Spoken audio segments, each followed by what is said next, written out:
a scratch you got there? What are you doing? My job, Abigail. Some trees flourish, others die. Some cattle grow strong, others are taken by wolves. Some men are born rich enough and dumb enough to enjoy their lives. Ain't nothing fair, you know that. We did change. And it's over now.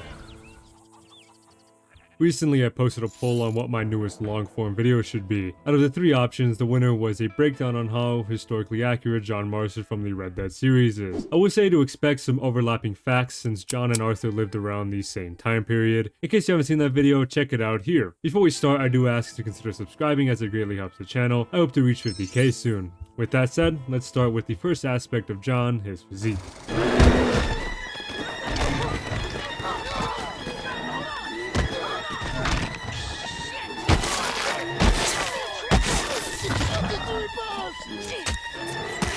Alright, so I'm gonna say this now. My next voice lines are very rushed and I am speaking very quickly. And that is because I had to record the same voice lines like 6 times, my filters kept messing up. But just enjoy it as best as you can, and we'll continue. Now, since neither Red Dead installment gives solid answers on what John's build actually is, we'll have to use answers from the fandom. According to the non-canon police, John is believed to be around 5'10 and weighs in at around 176 pounds. For my fish and chip lovers, that is 178 centimeters and 80 kilograms. Since John and Arthur lived during the same time, I'll use the same measurements for the average American here. A regular man in the late 1800s would be around 5'6", and the average weight for a 5'9 man was anywhere between 129 and 180 pounds. Here are the conversions. So the average stats for an American would be between 5'6 to 5'9 while weighing 129 and 180 pounds. John is on the higher end of each of these stats, being 5'10 and 176 pounds. So he fits in, but what about his other features? Looking at his face, we see brown eyes, dark hair, and medium stubble.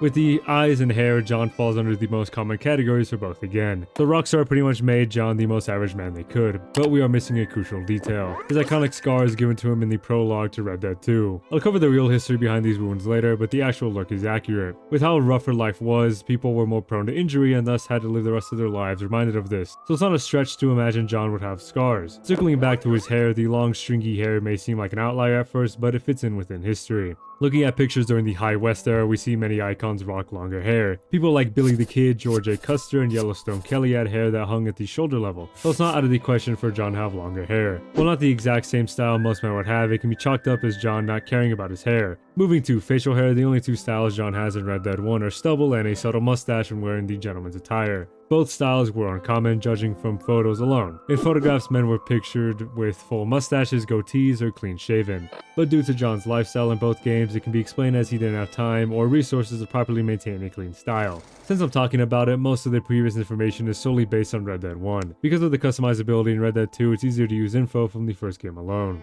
The final thing I'll mention before moving on is the durability this cowboy has. Within the first few minutes of Red Dead 1, he survives a rifle shot to the lower torso. Using an anatomy chart, the shot was placed around the kidney area, which is far from non-lethal. A similar shot displaces him in My Last Boy, where he is shot off a moving train. The shot to the shoulder had a chance to be lethal since a major artery runs in the area. So besides surviving 2 shots that were dangerously close to becoming deadly, John has also survived his fair share of attacks from Mother Nature. Obviously, there is the wolf encounter that left him with his iconic scars, but there's another moment in the epilogue. In the mission A Really Big Bastard, John is attacked by a huge-ass fucking bear. I mean, look at the size of this guy. Armed with a knife, John holds off the attack long enough for Sadie to shoot the bear away. John takes bites and claw swipes like a champ, so to say his durability isn't high would be doing a disservice to the cowboy. Let me know of more moments where John proved to be a tough nut to crack, but as of right now, let's move on to the biggest asset he has, his gunslinging.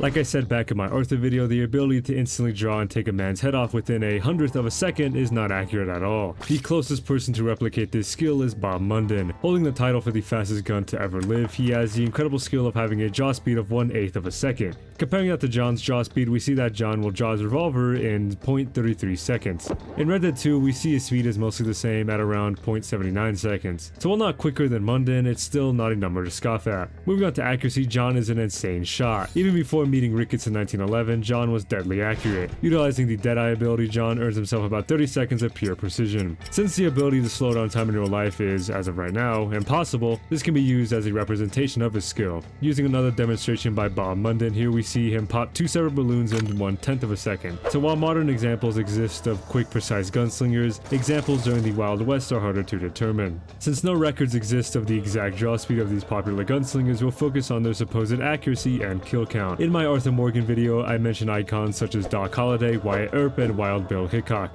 What these men had in common is that they were deadly accurate shots with a penchant for getting into gunfights. The best comparable gunfighter to John is Wyatt Earp. According to accounts of the fella, his cool demeanor allowed him to keep calm under pressure. This ability is what left him unscathed after the infamous OK Corral shootout. So while John has a calm demeanor, his kill count says otherwise. In the first game alone, John wipes out enough gangs to fill an entire cemetery plot. While incredibly unrealistic, there were people in the West with this much blood on their hands. Both Jim Miller and John Wesley Hardin were men with an insanely high kill count. For different reasons, however. Miller was an assassin that took targets out without much of a struggle. Hardin, on the other hand, was a murderous outlaw that took his first life at the young age of 15. To summarize, John's skill is a mixture of Munden's accuracy, Earp's cold composure, and Hardin's bloodlust. Moving to other aspects of John's skill set, we can use his craftsmanship and survival instinct. Throughout the first redemption, John is living off the land. While he can rent homesteads and has a temporary place at McFarland's ranch, John still spends 90% of his life outside. Presumably taught by Dutch and Hosea, these skills allow John to be a pretty crafty outdoorsman. In Red Dead 2, these skills are fleshed out further by allowing him to craft certain items like tonics, ammunition, and animal bait. These same skills are relevant again when John becomes a rancher. While dialogue in Red Dead 1 reveals he wasn't really doing a good job at it, he learns more about the profession while helping Bonnie McFarland. After eliminating Dutch and returning to his ranch, John does a pretty good job of holding it down. Well, of course, before,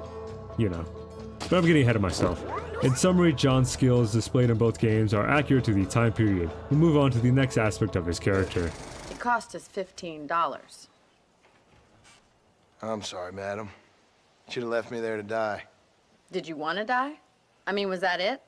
Was that why you went straight out to Fort Mercer and picked a fight with the worst bandit in the county? To die, Mr. Mr. Marston. John Marston. One thing that stands out about John is his iconic sarcasm. It's what people notice immediately. Whether it be talking to his wife or his former brother-in-arms, John never passes up an opportunity to be a smartass. But beneath this demeanor, we get a deeper look into who John is as a character. He's an incredibly impatient and stubborn man that will not hesitate to use violence if things are not in his way. While for any other character this would show signs of immaturity, like seen in Homelander, for John it is a result of his upbringing. Being raised in an outlaw group that never thought twice about cruelty. This behavior extended to his family, where he ignored Jack and chastised Abigail for forcing John to raise a son he didn't think was his. For the longest time, he saw this life as the only way to live it, cold and distant to others. It was not until late 1899 that he decided to change himself for the sake of the family he used to despise. When looking at examples of the time, this type of behavior was looked down upon. Men were expected to defend and care for their families. Those who left them or abused them were seen as weak. Even with this, men weren't allowed to be emotional, not in the conventional sense. While they could care for their family, they had to in a super manly macho way. Forget crying, we got bills to pay. John showcases this throughout Red Dead 1. While he does miss his family, he usually expresses it in fits of rage against other characters. Unlike Arthur, who expressed strong emotion after his diagnosis, John never quite expresses himself fully. While he can clear a saloon full of armed men, speaking on his feelings is where his strengths falter. Still, he does not refrain from loving his family, even if it's in his own unique way. For him, loving Jack is teaching the boy to hunt and fish. For Abigail, John is romantic, taking her on a leisurely night before proposing.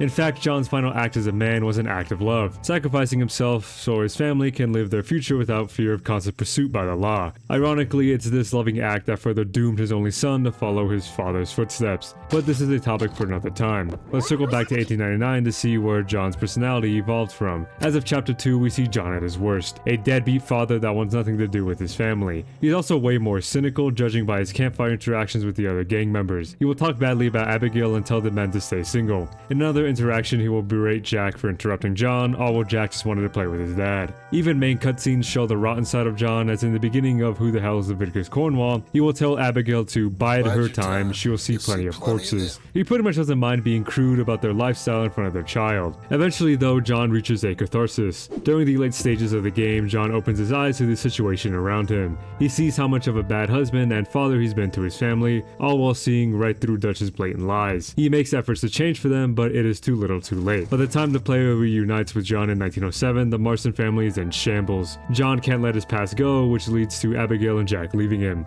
This finally convinced John to change his ways, which puts him on the arc that ends with his character in Red Dead 1. To summarize John's personality throughout both games, he starts as a cynical deadbeat that realizes the error of his ways. Through trials and tribulations, John reemerges as a fiercely devoted man that will get his family back no matter the cost. So while mostly accurate to the time period, there are slight inaccuracies to the character of John Marston. Those are his social views and faithfulness. John doesn't see race, as he is annoyed by everyone equally. He's never had qualms working with Native Americans or Mexicans. He manages to see the hypocrisies in the folk he comes across. John can see how Reyes and Allende are two sides of the same coin, as Ross and Dutch are. This insight falls on deaf ears though, as he doesn't have the imagination to see how this would lead to his downfall. Anyway, John is faithful to Abigail and has never thought of committing adultery. This trait is seen to be made fun of by many characters such as Jake and the Strange Man. With the physical and mental aspects of John covered, we can move on to his history to see how he compares to real outlaws. Miss McFarland, I'm married. I have a son. I had a daughter, but she died. Years before that, I rode in a gang. We robbed banks, trains, held people ransom. We killed people we didn't like.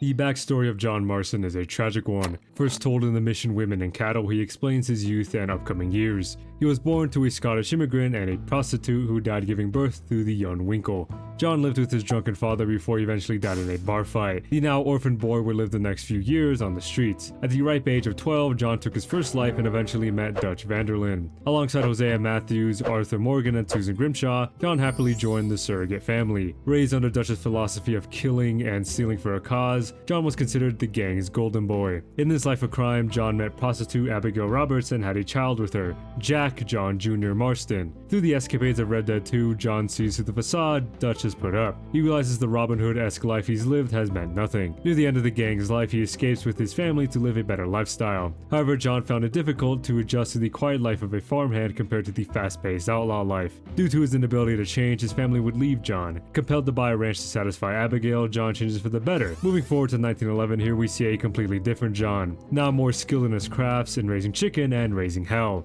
John must embark on a journey to capture his former brothers in arms and rescue his family from captivity. Governed by Agent Ross and Agent Fordham, John travels across the country and even into Mexico to seek Javier, Bill, and Dutch. After finally completing the seemingly impossible task, John can peacefully retire for all of 5 minutes. Betrayed by Ross, John sacrifices himself for his family's future. While the last half happens way after his conversation with Bonnie, John's history is a complex one. When looking at the lives of former outlaws / gunslingers, most ended the same.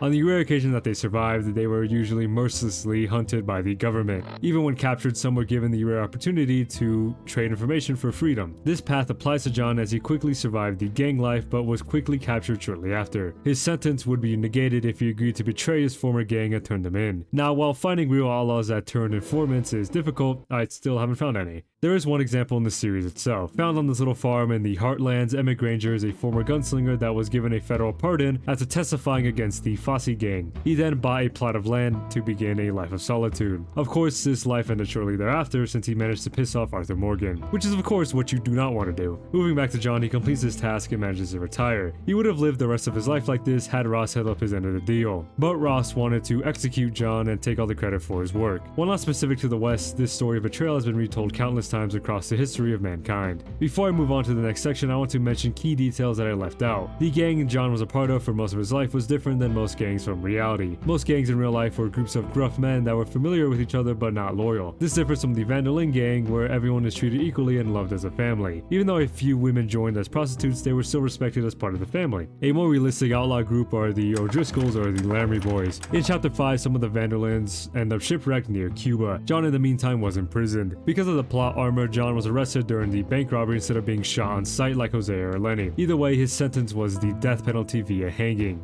This is accurate as outlaws who committed the heinous acts John did were usually imprisoned or executed during the arrest. Those who served time were put to work inside the prison. When Arthur and Sadie break John out, the first place they look at is the fields, where he would be working. While the breakout was a bit cartoony, it was accurate, but not in the way you think. While real outlaws did always try to escape their confinements, their success was mixed. Some managed to make it free, others died in the process. The pattern seemed to be like this: the quieter escapes succeeded while the latter escapes ended with the prisoner dead or recaptured. So while Arthur and Sadie did slaughter an entire police force in order to free John, this would have likely resulted in their deaths or their captures. The final thing I want to bring up is John's most iconic feature other than his sarcasm. It's the 3 love scratches graciously given to him by wolves. Now while the scars itself would be accurate, I think surviving hordes of wolves is a little far-fetched. Still, men have lived through worse. Lack of proper medical care would also force John to leave the scars to heal without any stitches. So there's the answer to the question I'm sure you all were dying to ask. John's scars are historically accurate. Alright, cut the video.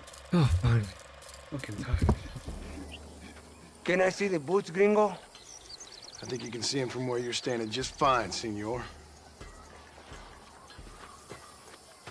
Take off the boots, Americano.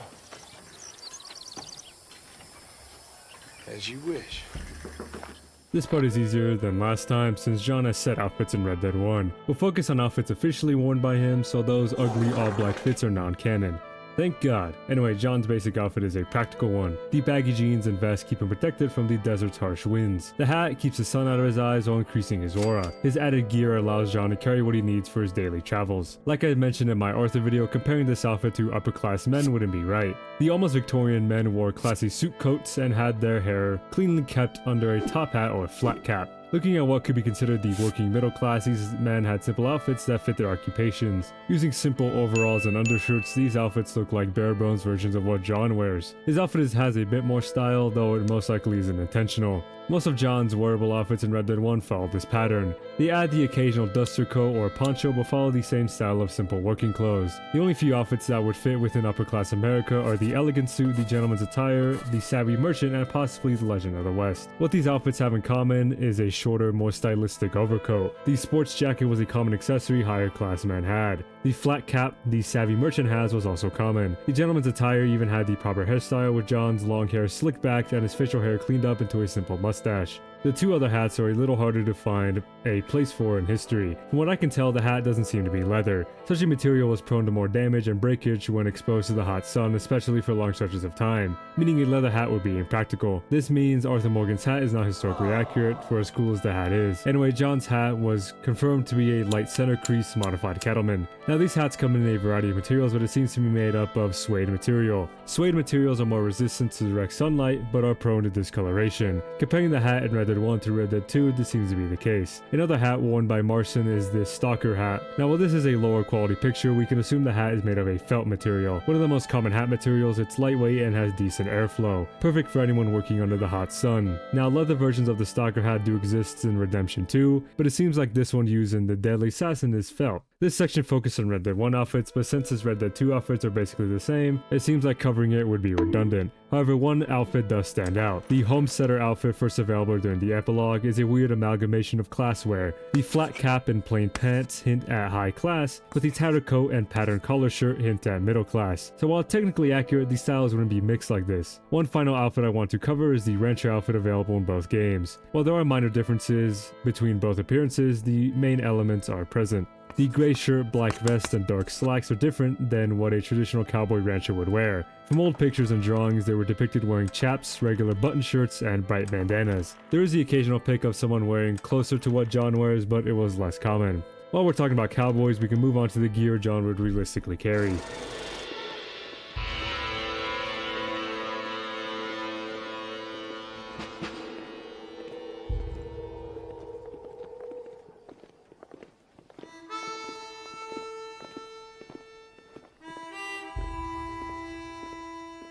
Unlike Arthur, John has a more concrete loadout. We'll use the main outfit to determine what gear John usually carried. We can see a bandolier, gun belt, and rifle holster. The gun belt is the most common gear here, as it wasn't uncommon to see someone carrying a trusty 6-shooter. However, open carry was more restricted than depicted in Hollywood. You usually had to check in with the sheriff of the town before being allowed to have a gun. This of course didn't stop people, as they would carry guns in their pockets, tucked into their vests, or even have it hanging on their waist. Back to John, his holster is placed to allow for a common draw style. While many draw styles were used in the West, the right hand was the most widespread. In Red Dead 2, John can also use an offhand draw, both were accurate to the time period.